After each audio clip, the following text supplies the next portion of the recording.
নিজেদের মধ্যে কেউ কথা বলবেন না দয়া করে। আপনাদের এই গ্রামের 4টে ছেলে,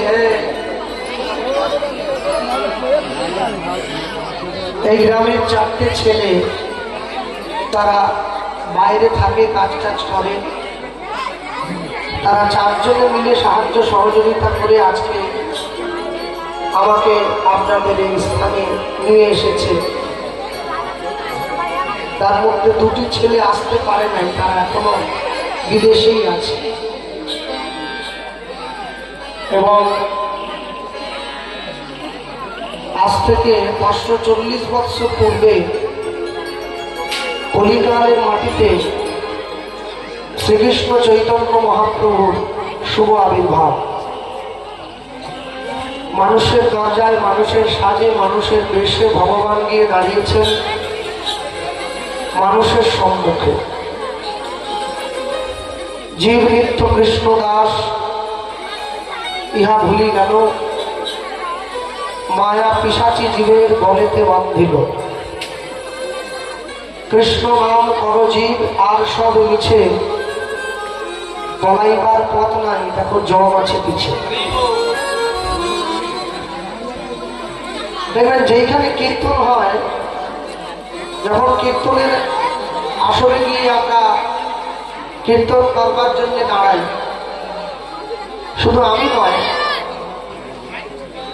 প্রত্যেকটি কীর্তনিয়ার ক্ষেত্রেই বলছি। যেখানে ভাগবত পাঠ হয়, যখন পাঠক এসে হরিনামের আসরে বসে, দেখবেন একটা কথা বলে, প্রায়শই শোনা যায়, কানে আসে, যেইখানে হয় নাম সংকীর্তন সেটাই শ্রীধাম বৃন্দাবন। এটা আমরা বলে থাকি। তা এখন এই কথাটা বললে যারা কীর্তন শুনবার জন্য ছুটে এসেছে তারা হাত তুলে হরিধ্বনি দিল, মায়েরা টুলু দেয়। কারণ বৃন্দাবনে বসে তো আর অন্য কিছু করা যায় না। বৃন্দাবন শোনা মাত্রই একবারে হাত উঠে গেল। মুসলমানদেরকে দেখেন না, মক্কা মদিনা শোনা মাত্রই একবারে ওদের মন আনন্দে ভরে যায়। সেই রকমই বৃন্দাবন বলা মাত্রই সনাতন ধর্মের মানুষদের মন একবারে আনন্দে ভরে যায়। এবং আমার গ্রামে তো কীর্তন হয়, আমি শোনার জন্য গিয়ে বসি। সবসময় যে আমি বক্তা হয়ে দাঁড়াবো এর তো কোনো মানে নেই, মাঝে মাঝে শ্রোতাও হতে হয়। আমার বাবা বলতেন, যদি গাইতে চাও ভালো গান, আগে তৈরি করবে ভালো গান। গান যদি ঠিকঠাক তৈরি করতে না পারো, ভালো গান গাইতে পারবে না। যে মায়েদের সবসময় ঝগড়া শোনার অভ্যেস, তারা লতা মঙ্গেশকরের গান ভালোবাসে না। বলে ঝগড়া হয়নি, কেমন লাগছে শুনতে, খালি খালি খালি খালি ব্যাপার। গানটা একবার যদি খারাপের দিকে চলে যায় না, ওকে ভালোর দিকে টেনে আনা খুব মুশকিল। শুধু কান নয়, জীবনের প্রত্যেকটা অঙ্গ প্রত্যঙ্গ যদি একবার খারাপের দিকে চলে যায়, জীবনে 2টো জিনিসকে সারিয়ে তোলা খুব মুশকিল। কি জানো?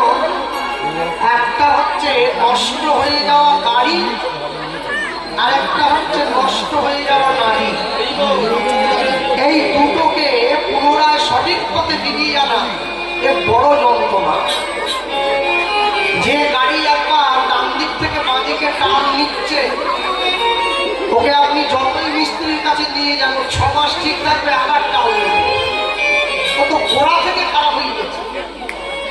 আর যে নারী একবার খারাপ দিকে চলে যায়, মানে পা বাড়ায়, তাকে আপনি যতই তুলসী পাতা দিয়ে ধুয়ে ধুয়ে আবার ঘরে তুলুন না কেন, কানটা থেকে যায়, ওই বাম দিকে টেনে নেওয়ার মতো আর কি।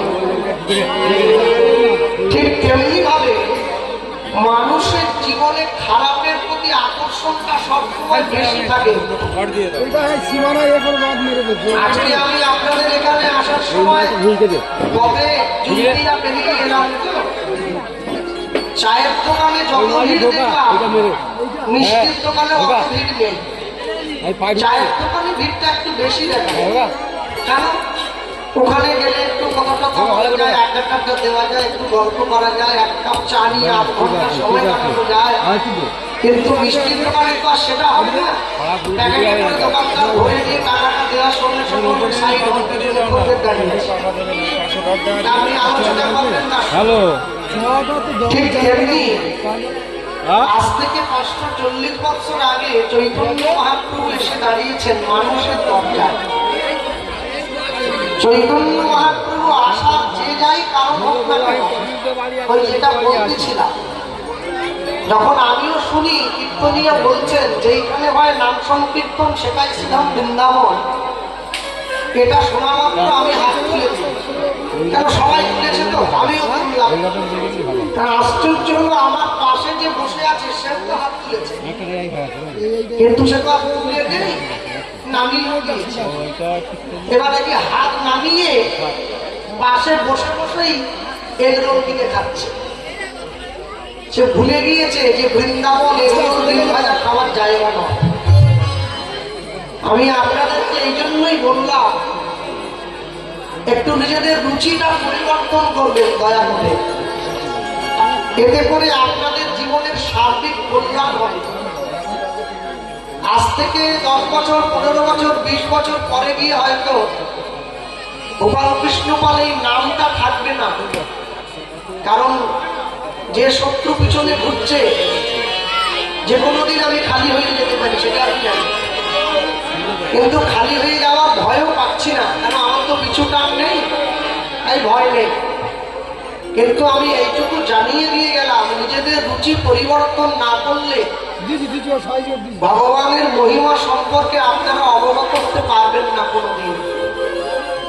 আপনি তো মা, আপনি কোন সাহসে ঈশ্বরের সামনে বসে আপনার ছেলে বায়না করলো বলে আপনি ডিম দিয়ে এগরোলটা কিনে এনে ছেলের হাতে দিচ্ছে, ছেলে আসলে বসে বসে খাচ্ছে।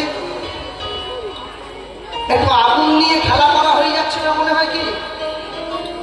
আগুন নিয়ে খেলা করতে গেলে আগুন কিন্তু হাত পুড়িয়ে দেবে।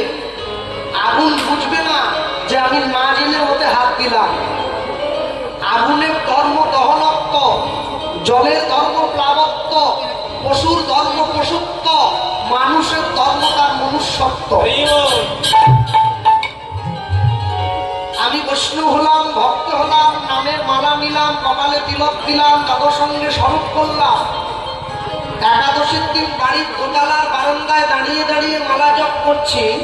আমার বাড়ি হচ্ছে পশ্চিম মেদিনীপুর, খুব গরমের জায়গা। পূর্ব মেদিনীপুর থেকে 60-70 কিলোমিটার। তো গরমকালে সমস্ত কলের লিয়ারগুলো ফেল হয়ে যায়, জল হইতে চায় না। বাড়ির কলটায় ঝিরি ঝিরি করে জল পড়ছে। আমি দোতলার ছাদ থেকে দেখতে পাচ্ছি মালা জপ করতে করতে গ্রামের মা বোনেরা এসে বাড়ির কল থেকে জল নিয়ে যাচ্ছে। আমি কাউকে কিছু না বলে রাতে অন্ধকারে গিয়ে নিজের কলটায় তালা দিয়ে আমার মালা জপ করছি। একটা জিনিস পরিষ্কার হয়ে নেন, আমাদের চলে যাওয়ার সময় জল দিয়ে যেতে হবে। মালা কিন্তু আমার জল দিতে পারবে না, কিন্তু কর্মটা খারাপ করেছি। কর্ম যদি ভালো হয়, ভাগ্য হয় বাসি, হৃদয় যদি ভালো হয়, ঘরে মথুরা কাশি। চারদিকে ছুটে যাওয়া আমার দরকার নেই। এবছর কুম্ভ মেলা হয়ে গেল প্রয়াগে। আমি টিভিতে দেখছিলাম 60 কোটি মানুষ স্নান করেছে, 607। আপনাদের এখানে কেউ আছে কিনা বলতে পারবো না, তবে আমার গ্রামে খুব একটা কেউ ছিল না, সকলে ঝেঁটিয়ে চলে গিয়েছিল। আমি আর আমার মা বোধহয় বাঁচছিলাম, গান ছিল না। মানুষ শুধু বাস ভর্তি করে করে চলে যাচ্ছে। কোথায় যাচ্ছ? বলে কুম্ভে ডুব দেবো, স্বর্গে চলে যাবো। তা আমি বলি কি, এই 60 কোটি মানুষ যদি স্বর্গে যায় তাহলে তো দেবতাদেরকে জুলপিয়া চলে আসতে হবে, জায়গা তো থাকবে নি, আর সব তো ভর্তি হয়ে যাবে। 60 কোটি মানুষ স্বর্গে চলে গেলে দেবতাদের থাকার জায়গা কোথায়?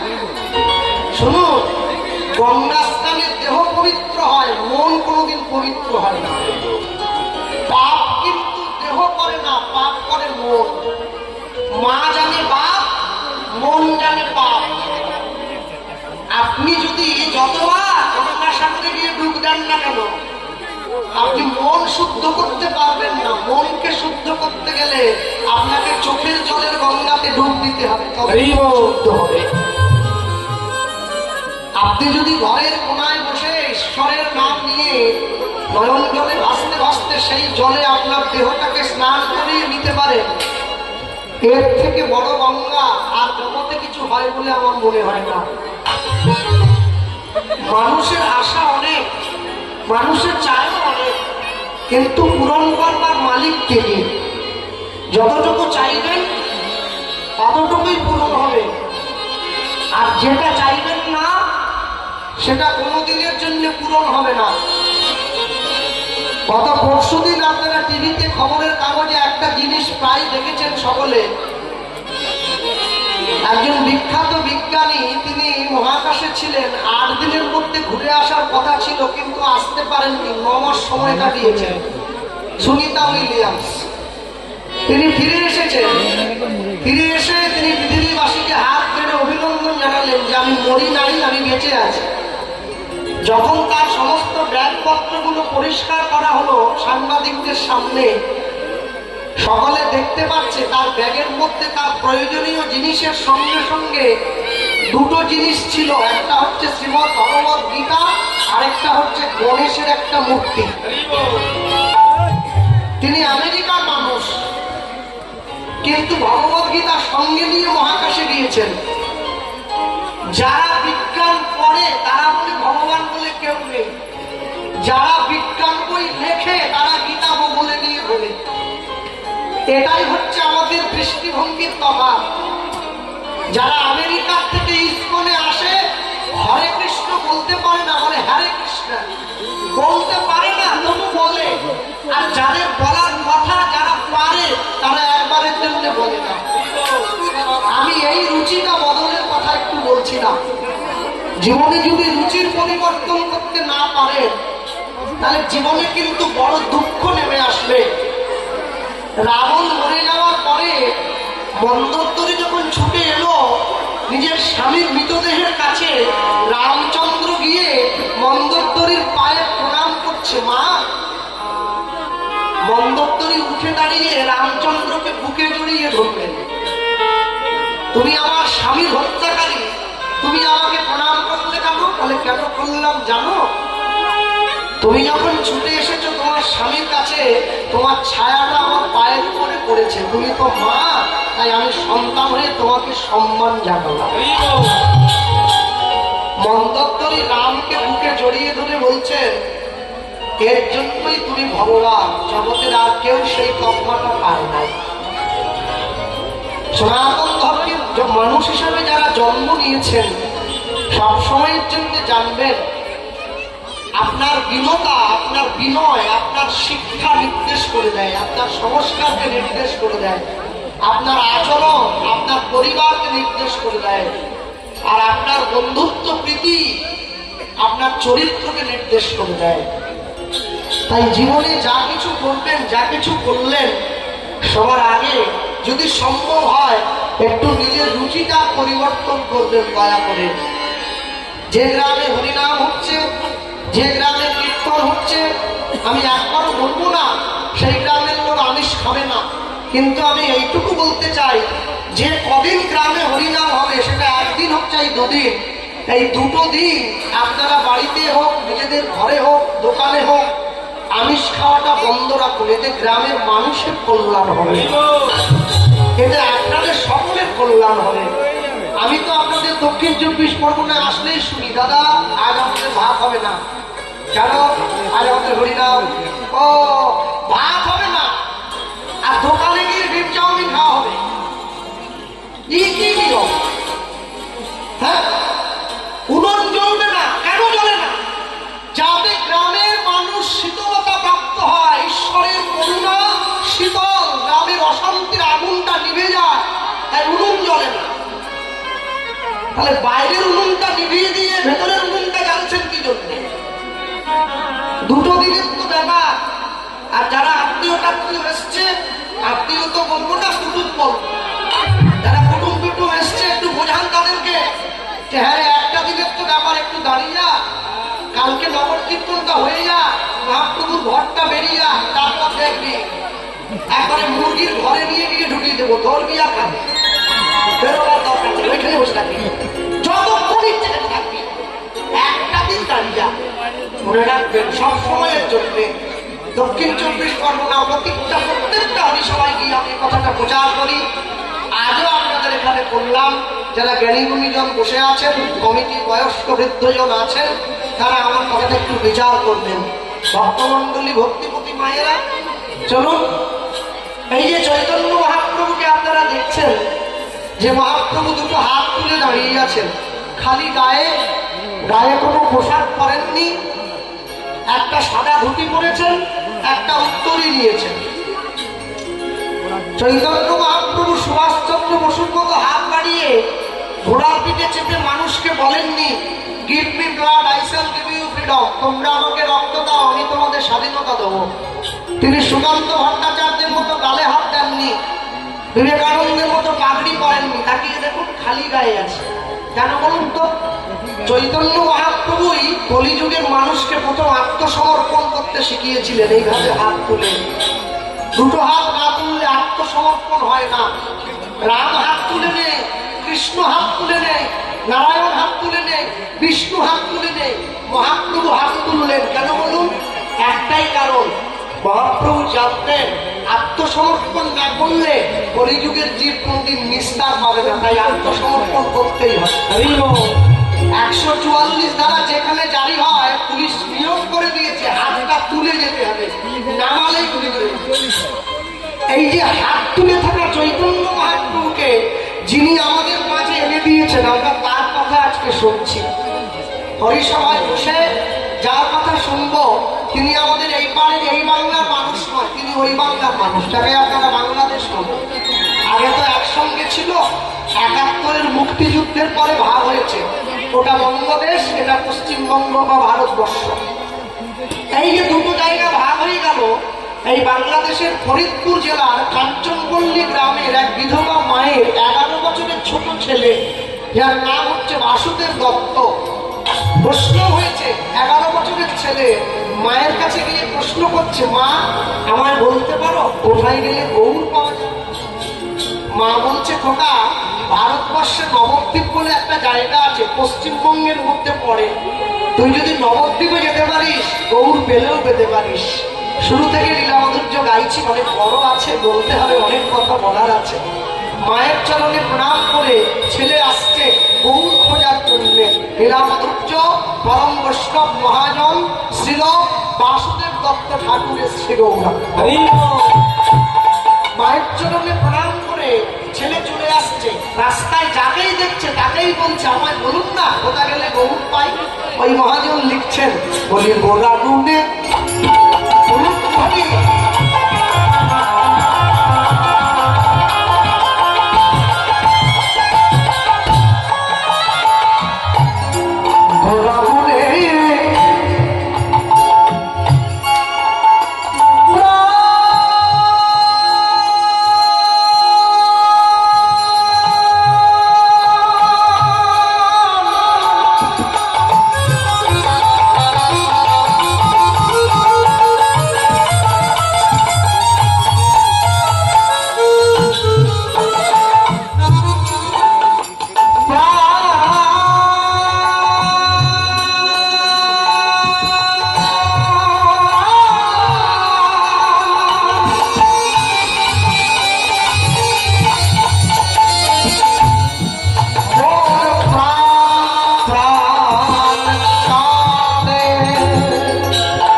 গোরা গুনে গোরা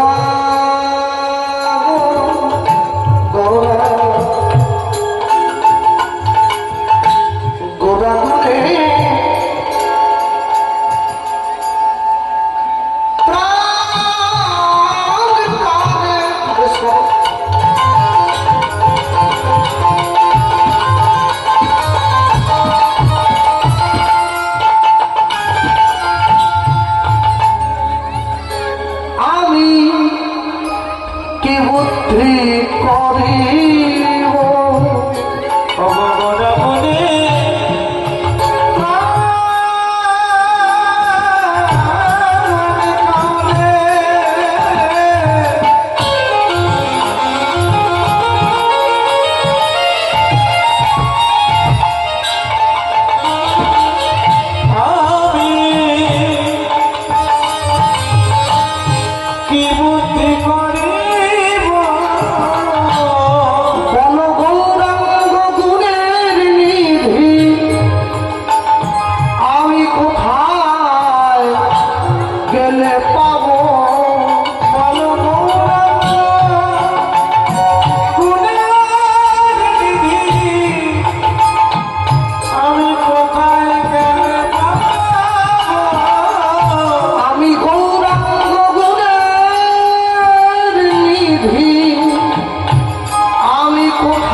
ছবি না আসে তাকে টিভির মিস্ত্রির কাছে যেতে হয়।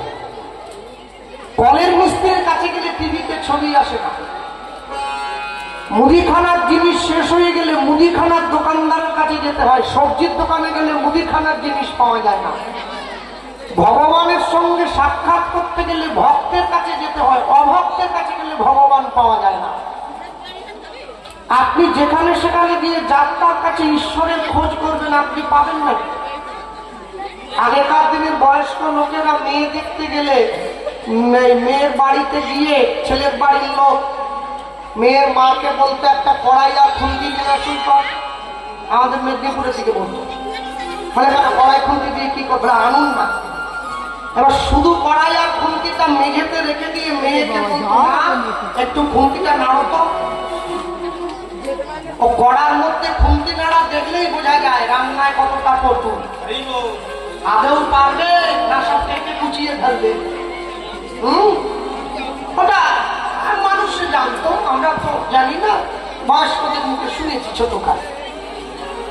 তো এখন তো আর সে কথা নেই। এখন তো বিয়ে করতে যাওয়ার আগেই মেয়ে বাবা বলে দেয়, আমার মেয়ে কিন্তু রাখতে পারবেনি, জামাই তোমাকে কিনে খেতে হবে। হ্যাঁ, সারা জীবন পাউরুটি খেতে খেতে জামাই আর মেয়ে পাউরুটির মতো হয়ে গেছে।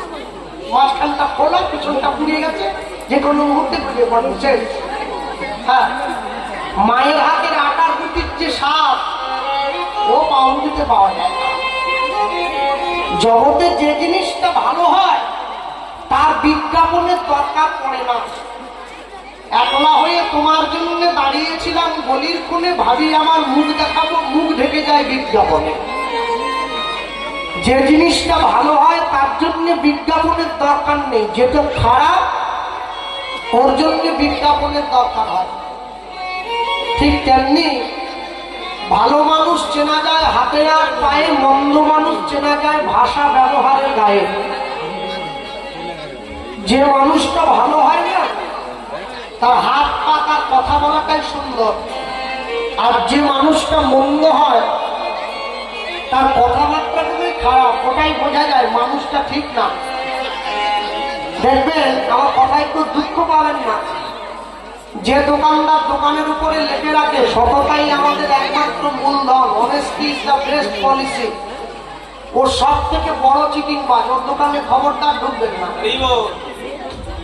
যে সৎ হয় তাকে লিখে জানাতে হচ্ছে আমি সৎ, মানুষ আপনাকে দেখলেই তো চিনে যায়। মহাজন কি বলে, যাকে দেখিলে মুখে আসে কৃষ্ণ নাম, জানিবে সেই বৈষ্ণব তাকে করিবে প্রণাম। তাহলে যে প্রকৃত বৈষ্ণব হয়েছে সে কি গায়ে চিঠি নিয়ে ঘুরে বেড়াচ্ছে আমাকে প্রণাম করো আমি বৈষ্ণব? সে জানে যার ভালো লাগবে সে এসে এমনিতেই আমাকে প্রণাম করবে। মনে রাখবেন, পৃথিবীর থেকে চলে যাওয়ার আগে সমস্ত কিছুর হিসেব দিয়ে এখান থেকে যেতে হবে, আপনি এমনি এমনি যেতে পারেন না। এতক্ষণ পর্যন্ত যাদেরকে ধরে ধরে প্রশ্ন করছে এক দুই করে, কেউ বলতে পারছে না। কে বলে, কে বল, কোথায় বাড়ি, কোথায় থাকে, চিনি না, জানি না, বলতে পারবো না। এই বলতে বলতে বলতে বলতে যে খাবে চিনি তাকে জোগায় চিন্তামণি। ভক্তের সঙ্গে দেখা হয়ে গেছে, ভক্তের কাছে গিয়ে দাঁড়িয়ে বলছে, আপনি আমায় বলতে পারেন কোথায় গেলে গৌর পাওয়া যায়?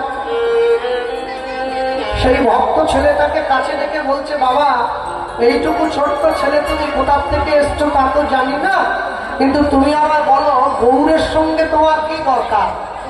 আগে সেটা তো আমি আপনাকে বলবো না, যার সঙ্গে দরকার তার সঙ্গে কথা বলবো।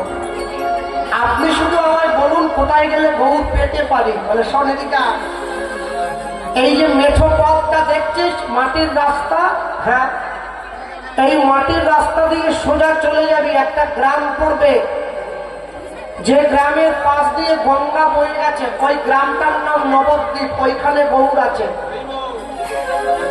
তাহলে তো ডায়মন্ড হারবারের পাশ দিয়েও গঙ্গা বয়ে গেছে, তাহলে কি ডায়মন্ড হারবার নবদ্বীপ? ডায়মন্ড হারবারে গঙ্গা পাড়ে বসে তো মেয়েরা সিগারেট খায়, নবদ্বীপে খায় নাকি? বলে না, সেটা কেন হতে যাবে? তাহলে এমন একটা কিছু পরিচয় বলুন যেটা বললে ঝট করে চিনে নিতে পারবো। মানে যে গ্রামের প্রত্যেকটি মানুষের মুখে কি ছেলে, কি মেয়ে, কি নারী, কি পুরুষ, সবার মুখে গৌরের নাম শুনতে পাবি, সেই গ্রামটার নাম নবদ্বীপ। যারা বৃন্দাবনে গিয়েছেন যদি যান দেখবেন, বৃন্দাবনের মুসলিম যারা না তারাও পর্যন্ত বলে রাধে রাধে। এখানেই বোঝা যায় ওরা বৃন্দাবনের মানুষ। হ্যাঁ, আগে আগে তো রিক্সাতে কোনো হর্ন ছিল না, রাধে রাধে বললে সাইড হয়ে যেত। এখন তো রিক্সা নেই, টোটো উঠেছে, টোটোতে হর্ন আছে, কিন্তু যাদের টোটো পুরনো হয়ে গেছে ওরা হর্ন ডাকে না, ওরা আপনার কাছে এসে চেঁচিয়ে বলে রাধে রাধে, বললেই সামনের লোক ভাবে টোটো আসতে সরে যেতে হবে। ওটা বৃন্দাবনের পরিচয়। ঠিক তেমনি ভাবে ওই লোকটি যখন পরিচয়টা দিয়ে দিয়েছে, ছেলেটা এক পা দু পা করে সোজা এসে পতিত পাবনী মা গঙ্গার পাড়ে দাঁড়িয়ে মা গঙ্গাকে প্রণাম করে বলছে, মা আমি যেন গৌরের খোঁজটা নিয়ে নিতে পারি। ঠিক এমন সময় দেখতে পাচ্ছে একজন বয়স্ক লোক এই পথেই আসছে গঙ্গা স্নান করার জন্য। আচ্ছা, মাথা নেড়া, মাথায় একটা শিকা আছে, আর ওই তোর কৌপিন মহিমাস করা আছে, মুখে গৌরের নাম। ও বুঝে নিয়েছে এই তাহলে গৌরের ঘরের লোক, একে ধরতে হবে। হ্যাঁ, আমি তো সবসময় বাড়ি থাকি না কীর্তনের জন্য, মাঝে মাঝেও বাড়ি যাই না, কিছু লোক আসে, ছাদ থেকে দেখি সুট ফুট করা আছে, গলায় একটা টাই ঝুলানো, হাতে একটা ব্যাগ। আমার মা বলে ওইটা এলআইসির লোক আসছে, দেখে বোঝা যায় এলআইসির লোক। যদি তাও বুঝতে কষ্ট হয়, ওরা আপনার সামনে বসে আপনাকে এমন করে বোঝাবে যেন আমি বেঁচে থাকার থেকে মরে গেলে লাভ বেশি। বোঝাচ্ছে, দাদা একবার যদি বইটা করেন না, আপনি মরে গেলে নমিনি 40 লাখ। ওরে আমি যদি মরে যাবো টাকা দিয়ে কি করবো? যে টাকা আমি ভোগ করতে পারবো না। যার নামে নমিনি আছে, নাম আমি আর বলছি না, যার নামে নমিনি আছে সে না হলে 40 লাখ নিয়ে আরেকটা গোপাল কৃষ্ণ পাল খুঁজে নিবে, আমার কি হবে? পাগলেও নিজে ভালো বোঝে, মানুষ তো তাও বোঝে না। বাবাজি আসছে তো এই পথে গঙ্গা স্নান করার জন্য, আর মুখে বলতে বলতে আসছে। এমনি এমনি কি বলে? হ্যাঁ, মুখে বলতে বলতে চিৎকার করতে করতে আসছে। ওই তাকিয়ে দেখো, ওই যে ছেলেটা কান পেতে শুনছে, গাছের গোড়ায় বসে আছে, গাছের গোড়ায় বসে শুনতে শুনতে আসছে, কান পেতে শুনছে। কি বলছে তাকিয়ে দেখো না, গৌরে নরে সোনার নদী যায় অনুধ্বনি হরিধ্বনি শব্দ শোনা যায় গৌরে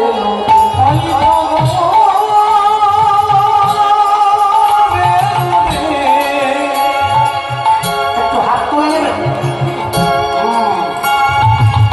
একটু তালি দেওয়া যায়।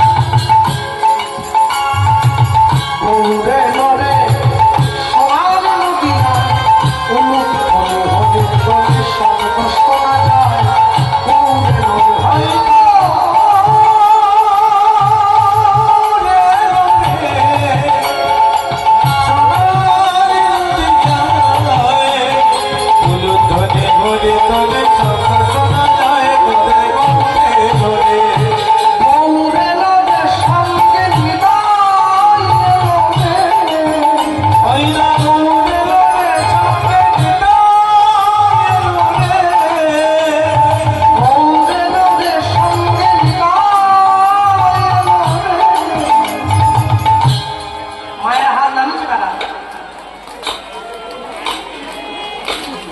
আমি সবসময় বলবো হাত যদি নামা যাওয়ার সময় কমিটিকে বলে যাবো লক্ষ্মীর ভাষা পাবেন লোক আমি সুবিধের নয়, তুলে থাকো। গৌরে লোকের সঙ্গে নিতাই অনুধ্বনি, গৌরে লোকের সঙ্গে নিতাই গৌরে লোকের সঙ্গে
আর যে এক পা দুপা করে কাছে এগিয়ে এসছে, ছেলেটা লুকিয়ে বসেছিল, ঝাঁপ দিয়ে গিয়ে মায়ের বলে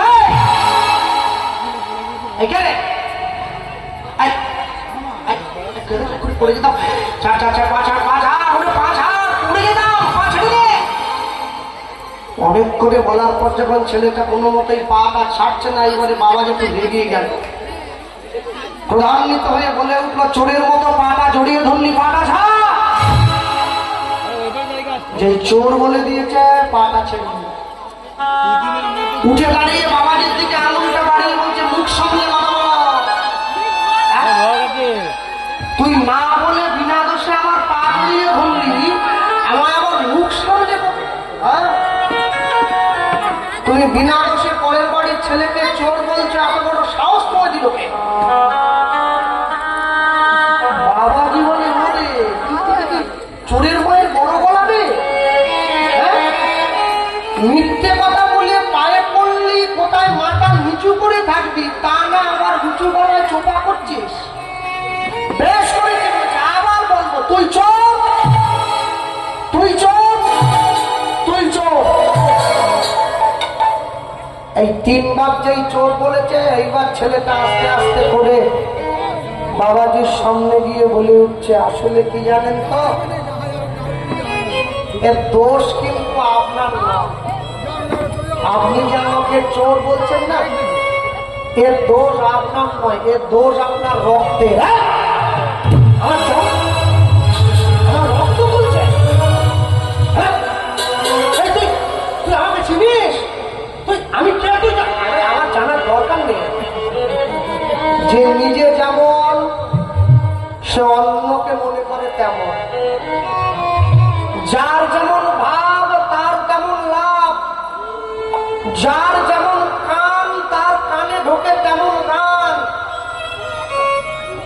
যে লোকটা ট্রেনে উঠে টিকিট কাটেনি, টিটি শুধু ওর কাজ দিয়ে ঘুরছে, বলে স্যার আপনি ওদিকে, বলে না ওদিকে যাবো, তোমারটা আগে দেখো, তোমাকে দেখে যে টুকলি করে স্কুলে গেছে মাস্টার ওর কাছে বলে স্যার আপনি তুই লেগে না, বাকিদের কথা তোকে ভাবতে, তুই তোরটা ধর। স্যার তো জানে ও তারপর যখন খুঁজে টুজে পাওয়া গেল, দেখা গেল বাংলা পরীক্ষাতে ভূগোলের টুকলি করি, ও কোনো কাজেই লাগবে, ও সব বেকার হয়ে গেছে। হ্যাঁ, বাবাজি আস্তে আস্তে করে ছেলেটার সামনে দাঁড়িয়ে বলে উঠছে, তুই যে আমাকে চোর বললি, বলতো আমি কি চুরি করেছি? না না, সেটা আমি বলবো না। আমি যদি বলি আপনার যেটুকু সম্মান আছে ওইটুকু সম্মানও চলে যাবে। না না, সম্মান যাক, এত লোকের মাঝে জুলপি আপনাকে অনেকটা ভিতরে এসছে, সম্মান গেলে চলে যাক, তবু তুই বল আমি কি চুরি করছি বল। ছেলেটা বলে বলবো, হ্যাঁ বল। আস্তে আস্তে করে যখন ছেলেটা কাছে এগিয়ে এসছে, বাবাজি বলছে জোরে বল, কোনো আস্তে টাস্তে না, বলবো। হ্যাঁ, দাপর যুগে ভগবান কৃষ্ণের গরু চুরি করেছিলে বলে ভগবান তোমায় নেড়া করে দিয়েছে, আমি সব জানি।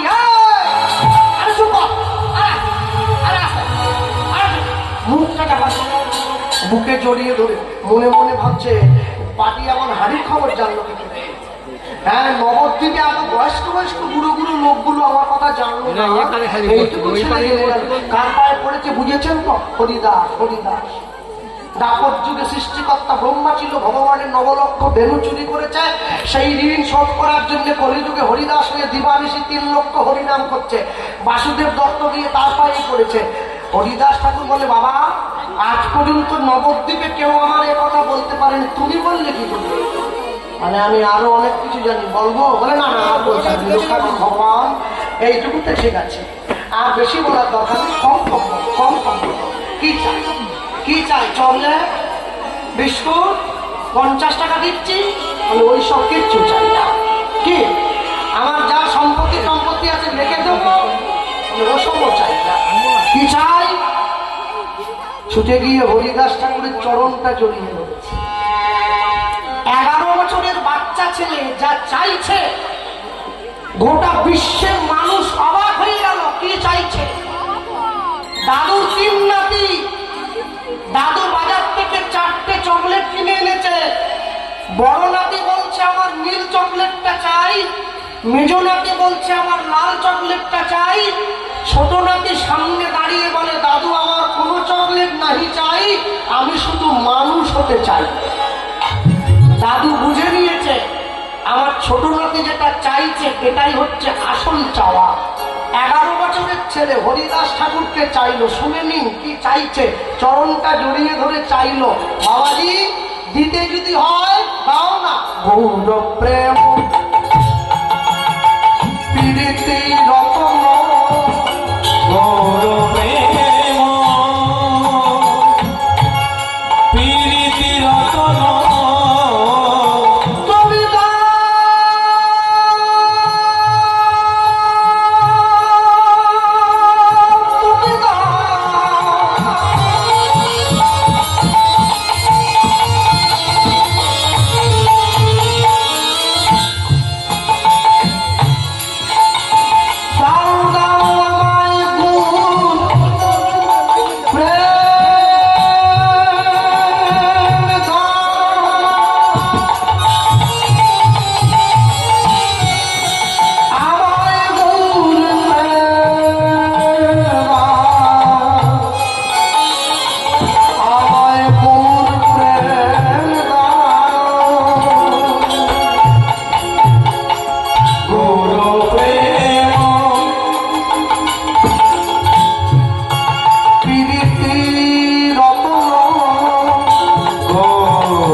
তুমি মনে করো,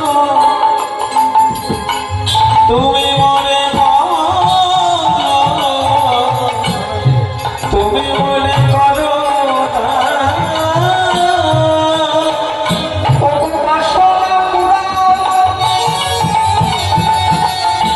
মোর আশা মিটাও, রাখো বৈষ্ণবের